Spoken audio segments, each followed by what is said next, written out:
सामाजिक न्याय व्यवस्था परिवर्तन के संबंध में बातें रखी, तो बातें तो इन्होंने सारी स्वीकार की कि हाँ बात तो ये सब ठीक है, लेकिन क्योंकि पहली बार मेरी इनसे मुलाकात हो रही थी और इस तरीके से बात हो रही थी, तो भाई आपका एक लंबा राजनीतिक जीवन रहा है और बड़े बड़े उच्च पदों पर रहे हैं, तो प्रथम बाद में कैसे यकीन कर लिया जाए।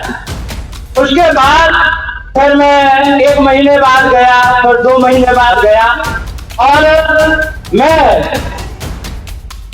जून के बाद और 19 फरवरी 2024 तक लगभग 40 बार मीटिंगें मैंने माननीय स्वामी प्रसाद मौर्य जी के साथ में की इस संबंध में। तो इसके बारे में मैं ये बताना चाहूंगा कि ये आज जो हमें काम देखने को मिला है, तो इसके लिए कितना संघर्ष करना पड़ा है, इसके लिए कितना प्रयास करना पड़ा है, तो वो मैं अपनी बात आपके सामने जरूर रखना चाहता हूं। 11 मार्च 2023 को माननीय स्वामी प्रसाद मौर्य जी को मुख्य अतिथि के तौर पर एक सामाजिक न्याय परिषद के तत्वाधान में गांधी भवन लखनऊ में कार्यक्रम आयोजित किया गया था। उसमें माननीय स्वामी प्रसाद मौर्य जी को मुख्य अतिथि के तौर पर हम लोगों ने बुलाया था।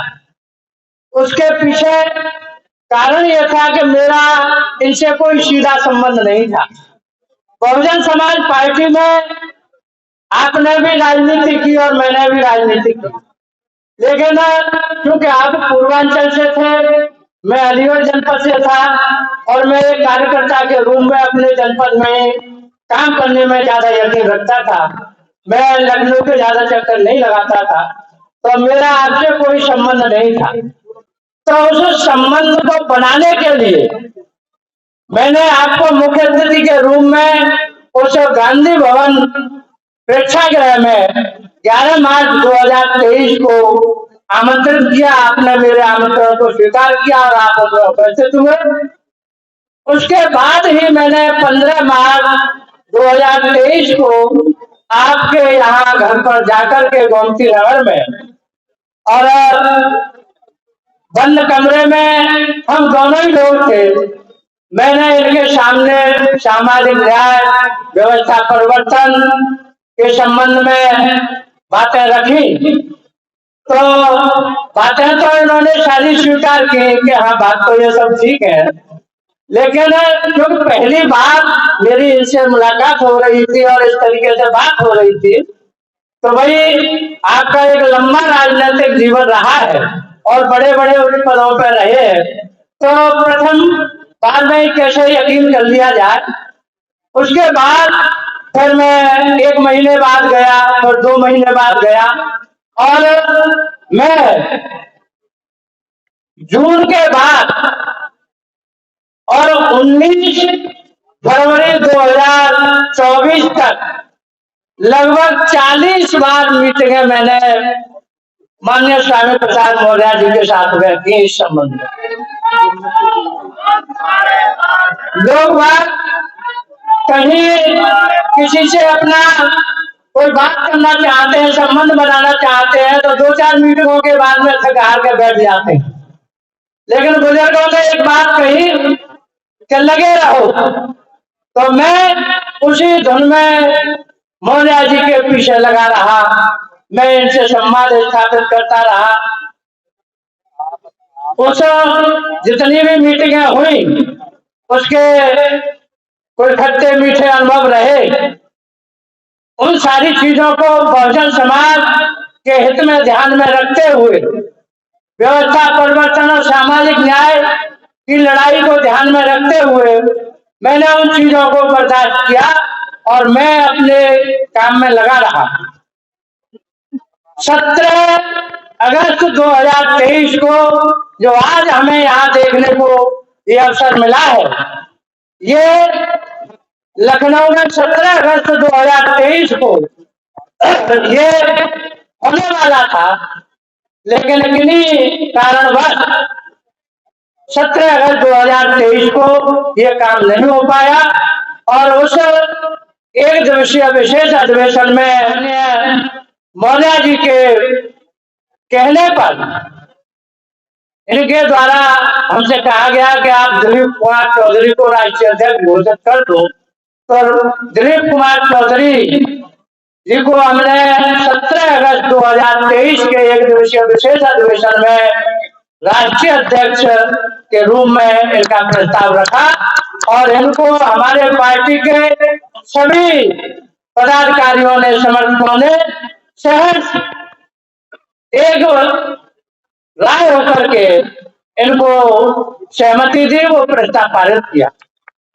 उसके बाद भी हम लगे रहे और फिर ये तय हो गया कि हाँ, समय आने पर माननीय मौर्य जी पार्टी का नेतृत्व संभालेंगे। ये आज समय हमारे सामने आया है। तो इसके लिए क्योंकि देश में सामाजिक न्याय और मानवता की लड़ाई लड़ने के लिए, व्यवस्था परिवर्तन की लड़ाई लड़ने के लिए तमाम लोग सामाजिक संगठन के माध्यम से, राजनीतिक दल के माध्यम से संघर्ष कर रहे हैं अपने स्तर पर। मैंने ये देखा कि आधे भारतवर्ष में जो हिंदी भाषी क्षेत्र है, उसमें यदि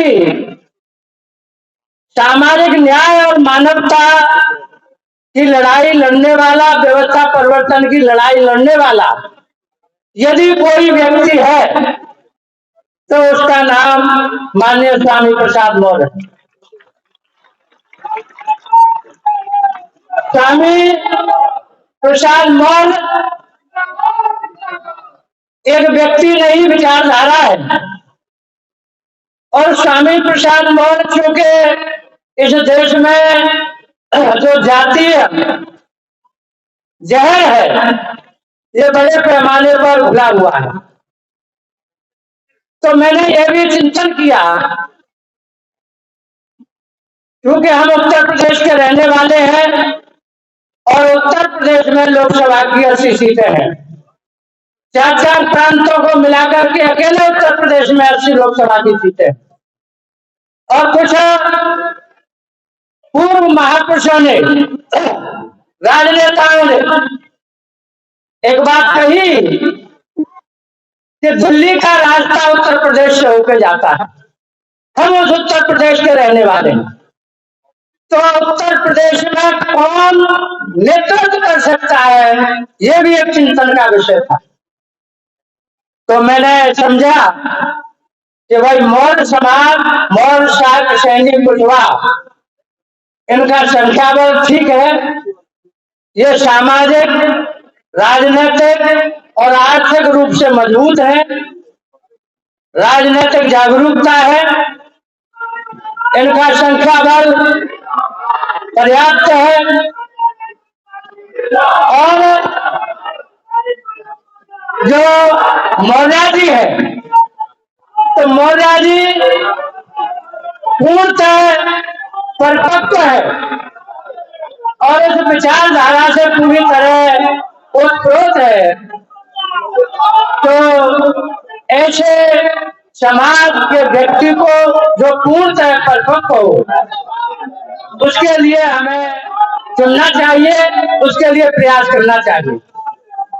तो मैं सिर्फ एक उद्देश्य लेकर के कि ये समाज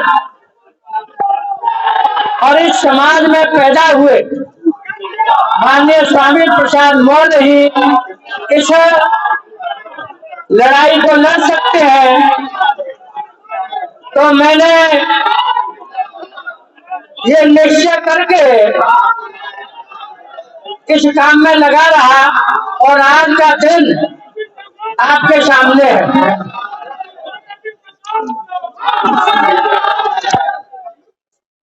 साथियों,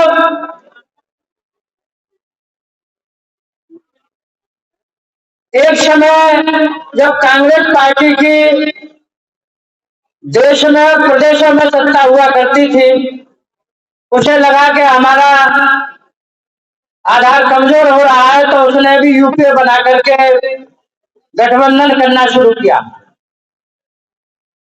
वही काम भारतीय जनता पार्टी एनडीए गठबंधन बना करके कर रही है। तो इस काम के लिए मैंने 2017 से ही सामाजिक संगठनों को और दलों को जोड़ने का काम शुरू किया और एक इंडियन डेमोक्रेटिक अलायंस बनाया, जिसमें काफी राष्ट्रीय अध्यक्ष जो विभिन्न दलों के हैं वो हमारे मंच पर बैठे हैं, वो सब आईडीए गठबंधन के पार्ट है। तो मेरा विश्वास एक गठबंधन में है